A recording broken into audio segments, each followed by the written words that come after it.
佢而家年紀越大，越需要我嘅照顧。佢除咗電影世界咧，佢日常生活咧，佢冇咗自理嘅。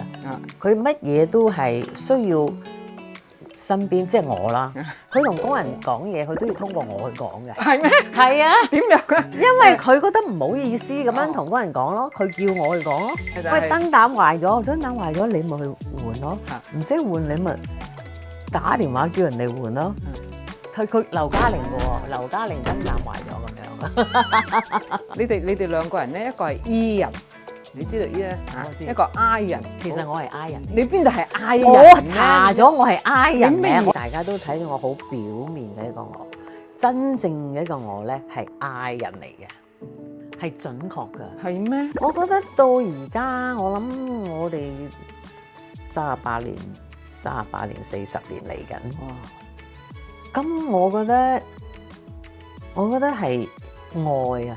喂，我哋而家好浪漫㗎喎，我哋而家反而咧會拖手仔㗎喎。咁去到而家咧，我已經好知道佢諗緊咩，佢亦都好知道我諗緊咩，係一種即係唔使講出嚟嗰種默契啊！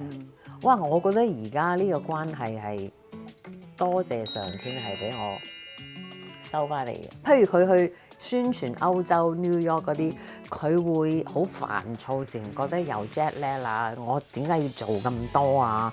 嗰陣時咧，即係我需要喺佢身邊，將佢嗰個 negative 嗰個念頭咧轉化成 positive 嘅一個念頭。即係我會同佢傾偈嗰陣時，我會將佢嘅注意力放鬆去另外一個地方，等佢 enjoy 做訪問嗰個感覺啊，或者出去食餐飯啊、飲杯酒啊，咁令到佢咧分散咗佢嘅注意力。如果唔係咧，佢會好 focus 一路去唔好嘅情緒入邊。你亦都係佢嘅心理醫生。係啊係啊，咁我覺得可能佢呢一種咁敏鋭敏感嘅一種性格，同埋一種專注、一種投入，佢先至會成為今時今日一個好特別嘅一個演員。